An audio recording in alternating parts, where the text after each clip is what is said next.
Yeah, what's happening YouTube? 808 Kicks. I'm Q Rocker. We back again with another one today, y'all. Today, we ain't gonna waste no time. I want to give a shout out to everybody that's watching, everybody that's commenting, subscribing. We're gonna keep going. We're gonna keep growing. But today, we're talking about the Air Jordan 14 Gem Red. Some people call them Toros. You call them what you want to call them. Gem Red, Toros, whatever other name they want to come up with. They dropped today, which is July the 2nd, 2020. And first of all, this box, Nike been doing some things with these boxes that I'm liking. It's the normal 13, 14 box, but it's red this time. It's normally gray with the red Jumpman, but they went red with the black. Same stuff on the back. Size tag, normal, but they went with the red on the box. And I think that's dope. Let's get into the shoe. Same time. There they go. Now, first thing I noticed about this shoe is that this red looked a whole lot different on the pictures. Not necessarily the color of red that they put on it, but the texture on the red and the black. It kind of threw me for a loop when I first saw it, because the red nubuck is ashy.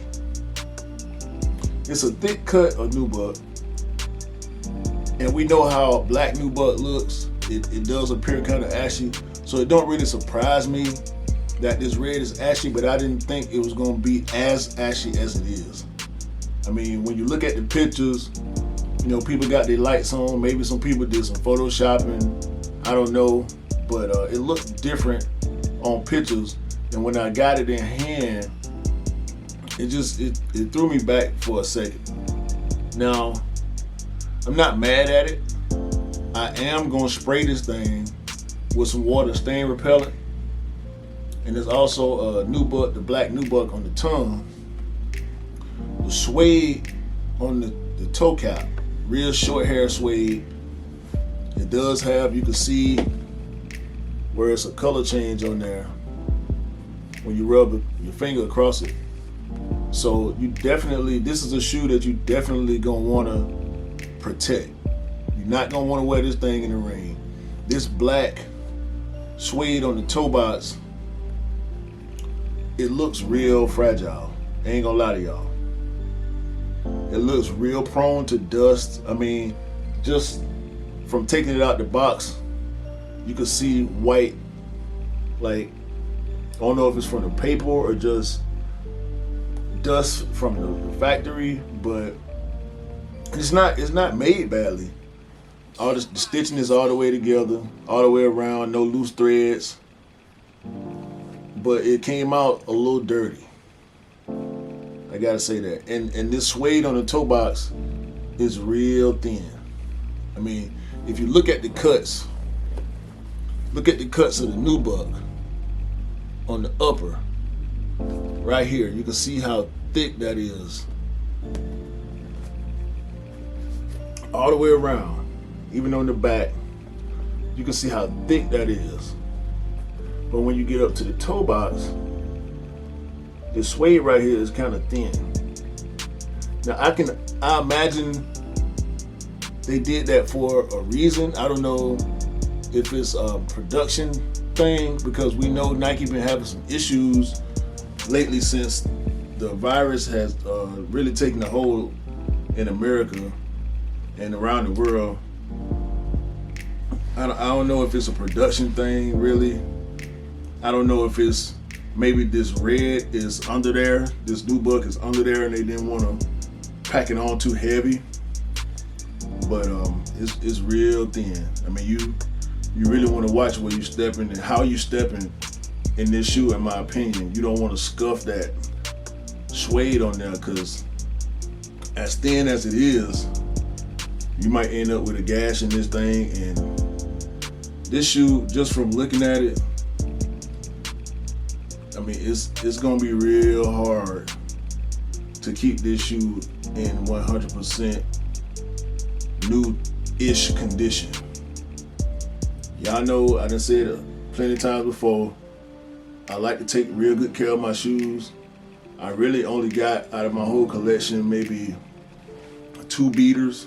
One of them I bought used from one of my local resale shops in Atlanta. But I just wanted to let y'all know, for the people that didn't cop on release day, if you're going after this thing for resale, the resale prices are pretty high right now. I know my partner Rick, he caught a few pairs. Dude pulled up on him at the mall, ran him down at the mall right after he copped, and gave him like $400 for it. I mean, it retailed for $190. In Georgia, that's $205 some change with tax. And my man maxed out on it. And dude didn't have no problem giving it to him, because this shoe is rumored to be very limited, just like the tie-dyes were. Just like I'm hearing the Great Fives are gonna be limited because of either Nike, maybe Nike got a strategy going on right now to where they're trying to get back because they lost some money this quarter, or last quarter I should say, with everything that was going on. You can't really tell because everything been selling out, whether it's normal customers or resellers buying stuff. They're probably losing money on GR stuff, like they running shoes and the SBs, the non-hype SBs. Maybe they losing money on merch, hats and accessories and stuff like that. They definitely losing money on basketballs and footballs and just sports gear. But this thing sold out. Even though I already had my pair secured, I got my pair from Finish Line, I hit on the raffle.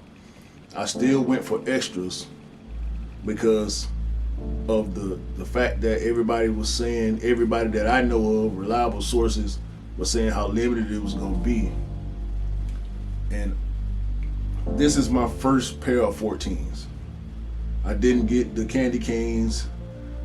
I don't have the OGs, the white and black colorway. I don't have any of the lows. So I had to go after this one. I do definitely like this shoe. However, I am disappointed in the material, how sensitive this material seems. Like you scratch this thing and it's over. You take it in the water. And like I said before, you don't want to get, speaking of water, you don't want to get this toe box wet unless you already got it protected. You want to protect it, you want to have a soft bristle brush or suede brush or something like that to try to keep it clean. Now, for those of us who have not owned a pair of Jordan 14s and don't know the story behind this shoe, is real interesting. This shoe was designed after one of Jordan's Ferraris. And if you look at it, you can see where the influence came in at. I think it's the Ferrari F50. I can't remember the exact model of Ferrari that has that scoop on the side by the back door. So you can clearly see that influence. You got it on both sides. It's vented right here. Like you can actually see the light coming through the shoe on the inside right there, because it's really vented. So that's dope. Especially if you're hooping in this shoe, it's gonna be able to give you some breathability because the upper is solid. It's straight solid, ain't no vents. So this shoe is probably a sweat box if you're out there trying to hoop in it for hours at a time. The Jordan logo on the side. If you look up the Ferrari emblem, the Ferrari logo, you can see where Jordan brand and whoever designed this shoe decided they just gonna straight jack their Ferrari logo and throw the Jumpman on there, and it worked. I mean, if you look at the car and look at this logo, it's easy to tell where the influence for that logo came from. Going around to the back with the Jumpman and the 2-3, which is always dope. Especially this font, this 2-3 font. It's it reminds me of I can't remember exactly where. I've seen this font somewhere before. School Days. If y'all know, there's a Spike Lee joint from back in the day. Look up School Days and look at the font on that movie poster. And this font reminds me of School Days. That's one of my favorite movies. I've seen that movie probably 50 to 100 times growing up. But this rubber right here is supposed to mimic the tires, more than likely Pirelli tires that were on Jordan's Ferrari. Moving on down, we got the tail lights on there, which is dope. That they even thought far enough to put that much detail on the shoe that they modeled after the car. So that's just hard. Take a look at the bottom. You see the shank plate. You see that glossy Jumpman on there. And of course the Roman numerals. And the thing about this shoe